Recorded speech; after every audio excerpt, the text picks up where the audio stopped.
વાત તાપીની કરીએ તો તાપી જિલ્લામાં વહેલી સવારથી જ મેઘરાજાની જમાવટ જોવા મળી રહી છે।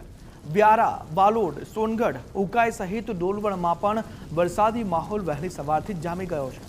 ડોલવણમાં સવારે 6 થી સાંજે 6 સુધીમાં એટલે કે સવારે 6 વાગ્યાથી સાંજે 6 વાગ્યા સુધીમાં 2.32 ઇંચ વરસાદ નોંધાયો। અન્ય તાલુકાઓમાં 1 થી પોણા 2 ઇંચ વરસાદ નોંધાયો। આ ભારે વરસાદના કારણે પંચાયત હસ્તકના 18 રસ્તાઓ બંધ થઈ ગયા। ડોલવણના 12 અને બાલોડના 5 ગ્રામીણ માર્ગો છે તે બંધ થઈ ગયા છે। આ માર્ગો બંધ થતા ગ્રામીણ વિસ્તારનો સંપર્ક તૂટી ગયો છે।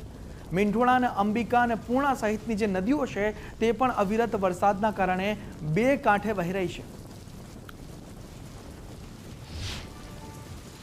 મોસમ વિભાગની આગાહી વચ્ચે તાપી જિલ્લામાં વહેલી સવારથી લઈને મોડી સાંજ સુધી મેઘરાજાની જમાવટ જોવા મળી રહી છે, જેના કારણે તાપી જિલ્લાથી પ્રસાર થતી મીંઢોળા, વાલ્મીકી, અંબિકા, પૂર્ણા, ઝાંખરી સહિતની તમામ નદીઓ હાલ બે કાંઠે વહેતી થઈ છે। આપ દ્રશ્યમાં જે જોઈ રહ્યા છે તે વ્યારાનગરમાંથી પ્રસાર થતી મીંઢોળા નદી છે તે ફરી બે કાંઠે વહેતી થઈ છે। મીંઢોળાથી જળસ્તર વધતા જ મીંઢોળા નદી બે કાંઠે જોવા મળી રહી છે। આ દ્રશ્યો છે તે વ્યારાના કનપોરા વિસ્તારના દ્રશ્યો છે, જ્યાંથી પ્રસાર થતી મીંઢોળા નદી હાલ બે કાંઠે વહી રહી છે, જેનું જળસ્તર વધી રહ્યું છે। આ જ મુજબ આજે સવારથી પડેલા વરસાદના કારણે ગ્રામીણ જનજીવન પર હવે અસરગ્રસ્ત દેખાઈ રહ્યું છે। જો વાત કરવામાં આવે તો તાપી જિલ્લાના કુલ 18 જેટલા પંચાયત હસ્તકના માર્ગો બંધ થયા છે, જેમાં વાત કરીએ તો ડોલવાણના 12 માર્ગો, વાલોડ તાલુકાના 5 માર્ગો અને વ્યારાના 1 માર્ગ એમ કુલ મળીને 18 માર્ગો પંચાયત હસ્તકના બંધ થયા, જેના કારણે ગ્રામીણ વિસ્તારના લોકોની મુશ્કેલીમાં વધારો થયો છે। જેમનો હાલ ગ્રામીણ ક્ષેત્રનો સીધો શહેર અને મુખ્ય મથક સુધીનો જે મુખ્ય માર્ગ છે તેની સાથે સીધો સંપર્ક તૂટ્યો છે, જેના કારણે લોકોની મુશ્કેલી વધારો થયો છે અને લોકોએ લાંબો ચક્રાવ કરીને પોતાના કામ અર્થે મુખ્ય માર્ગ અથવા